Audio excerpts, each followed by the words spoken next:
তো আমাদের যে পুরো ট্রিপটা, সেই ট্রিপটা যে কি কি প্ল্যান আছে আর আগামী, জলের আলাদাই গতি এখন একদম।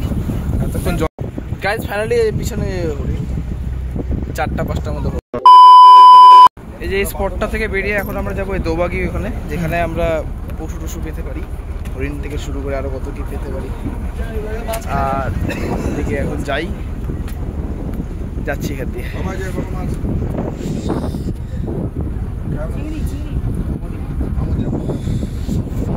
চলো যাওয়া যাক, একবার ওখানে গিয়ে দেখা হচ্ছে।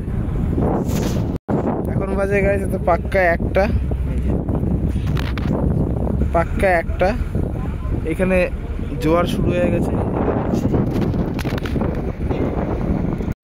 আজকে, জোয়ার ভাটা। আর এখানে 1টা বাজে, এখন জোয়ার শুরু হয়ে গেছে। জলের আলাদাই গতি এখন, হাওয়া তো বাম্পার চলছে এখানে, দেখাচ্ছি ভালো করে আরো।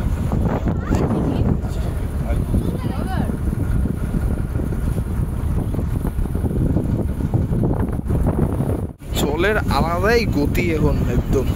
এতক্ষণ জলটা শান্ত ছিল, ঢেউ কি সামনে আরো আছে এদিকে। গাইস ফাইনালি হরিণ।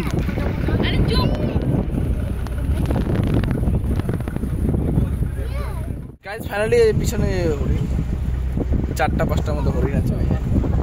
ভালো করে দেখাই, এই যে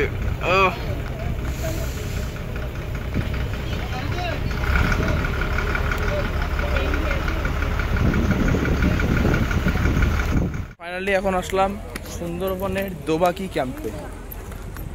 অনেক জোয়ার দেখে দুলতে আসলাম এখানে। যাই ভিতরে, যে অবস্থা, উপরে যাই এখন ভালো দেখা যাক ভিতরে কি কি আছে। বিউটিফুল জায়গা, চারিদিকে গাছে গাছ, নিচে লাল কাঁকড়া ভর্তি একদম এই জায়গাটাতে, কাদা হয়ে আছে জায়গাটা।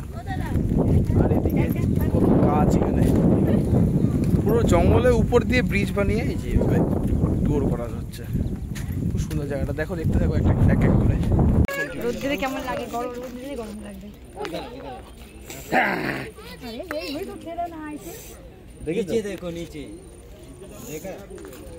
এখানে গাইস কিছুই নাই তেমন, মানে আছে অনেক কিছুই, মানে আমাদের কপালে কিছু নাই।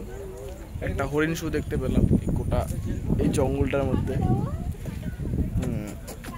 কুমির তো কপালে নাইগা, প্লাস তোমার ওদিক দিয়ে টাইগারটাও নাইগা কপালে, ওটা তো অসম্ভব টাইগার। আর ওদিক দিয়ে এখন লাঞ্চ হবে এখন, আর কি কি হয় দেখাচ্ছি। এখন হয়তো হোটেলে ফিরে যাব, ফিরতেও আবার 3-4 ঘন্টার মতো লাগবে নদী পথে। যাই, লঞ্চে গিয়ে করে দেখা হচ্ছে তাহলে।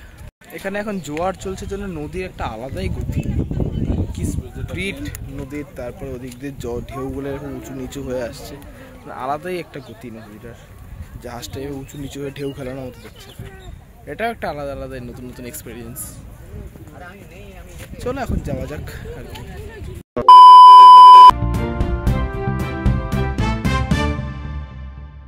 সবাইকে, তো আমরা সুন্দরবনে এসেছিলাম, এখন আমরা গোসাবাড়ির দিকে আছি। এই লঞ্চে করে আমরা যাচ্ছি এখন। গত 1টা নাগাদ এখানে জোয়ার শুরু হয়ে গেছে, জন্য জলের ঢেউয়ের স্পিডটা অনেকটা বেড়ে গেছে, জন্য লঞ্চটা এখন উঁচু নিচু হচ্ছে ঢেউ খেলানোর মতো, যেটা আমি ব্লগে বলেছিলাম। তো এখন একটা সুপ্রতীক নিউজের জন্য একটা ছোট্ট একটা ক্লিপ নেওয়া যাক।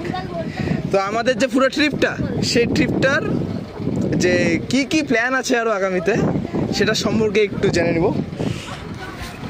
তো আমাদের যে ট্রিপটা, যে এতদিন যে আমরা আসলাম গত 3 তারিখ পদাতিক এক্সপ্রেস করে কোচবিহার থেকে এখানে, তো এতদিন তো হলো, একদিন কেটে গেল, আমাদের খুব সুন্দর কেটেছে। আমরা গত যে 2 দিন থেকে এখানে আছি, খুব ভালোভাবে আমাদের কেটেছে। আমরা ট্রেনে খুব সুন্দরভাবে এসেছি, তারপরে লোকাল ট্রেনে করে, ওই যে লোকাল ট্রেনের মজা, ওটা আমরা এনজয় করেছি। তারপর সেখান থেকে আমরা টোটোতে করে যে আমরা ক্যানিং থেকে এলাম, সেটাকে আমরা এনজয় করেছি। এবং তারপরে আমরা মজা করে যাচ্ছি। আমরা এখানে টোটাল 29 জন এসেছি, তার মধ্যে আমার বন্ধুর ফ্যামিলিরা সবাই আছেন, আমার এক দাদার ফ্যামিলি আছেন, দাদার ছেলে আছেন যে কলকাতা চাকরি ছুটি নিয়ে এসছে এখানে। তো আমরা সত্যি খুব মজা করছি। এই যে লঞ্চে আমরা সারাদিন এখানে ঘুরে বেড়াচ্ছি, এত মজা হচ্ছে এখানে। এই আমরা প্রত্যেকটা ওয়াচ টাওয়ারে যাচ্ছি, ওখানটার থেকে হরিণ দেখছি, বাঘ দেখছি। সত্যি আমরা মানে প্রচণ্ডভাবে মানে আপ্লুত। সব থেকে ভালো জিনিসটা হলো চারিদিকের ভিউটা, একদম জলের মধ্যবর্তী জায়গায় আমরা একদম লঞ্চটা নিয়ে দাঁড়িয়ে আছি। চারিদিকে কিচ্ছু নেই, অনেক দূরে দূরে দ্বীপগুলো আছে। তো আরও আমাদের আগামী দিনের আরও প্ল্যান? হ্যাঁ, আমরা আজকে তো এখানে আছি, এখান থেকে আমরা ব্যাক করে যাব আমাদের পাখিরালয়ের হোটেলে, এবং সেখান থেকে রাত্রেবেলা একটা সুন্দর গানের অনুষ্ঠান আছে, বাউল গানের প্রোগ্রাম আছে। এবং কাল সকালবেলায় আমাদের আবার যথারীতি, যেমন আজকে সকালবেলায় উঠেছি এবং আমাদের প্রোগ্রাম ছিল পুরো লঞ্চে করে ঘোরার, কালকেও ওরমভাবেই আছে। এবং সেখানটায় আমরা মানে আরও বেশি করে মজা করব কালকে আমরা। তো আমরা সত্যি আমাদের এই ট্রিপটা খুব মজাদার হচ্ছে, খুব সুন্দর হচ্ছে, সবাই খুব এনজয় করছে এখানটায়। আমি তো বলবো সবাই আসুন, এসে এখানে এনজয় করুন, এত সুন্দর ভিউর মজাটা নিয়ে যাক, এত সুন্দর ভিউটার মজাটা নিয়ে যাওয়া যাক, তাই তো? একদম সুন্দর এরকমভাবে, মানে এত সুন্দর যে লঞ্চে করে যে এত সুন্দর মানে নদীর মাঝখানে এরকম যাওয়া, যেমন আজকে আমরা দেখলাম 5টা নদীর মিলনস্থল, সেই জায়গাটাকে দেখলাম, সেটাকে মানে এনজয় করলাম। দারুণ দারুণ দারুণ এক্সপিরিয়েন্স। বাঘ তো দূরের কথা, যদি আরো অনেক কিছু দেখা যায় অবশ্যই দেখাবো, তাই তো? হ্যাঁ, একদমই একদমই। এখানে আসলে পরে মানুষ বাঘ দেখবে, কুমির দেখবে, তারপর এখানে হরিণ দেখা যায়, প্রচুর পরিমাণে হরিণ আছে এখানে, প্রচুর হরিণ দেখেছি আমরা। তারপর গোসাপ আছে, সেটাকে আপনারা দেখতে পাবেন। দারুণ অনেক কিছু মানে এখানে এনজয় করার জায়গা আছে, আপনারা অবশ্যই আসবেন।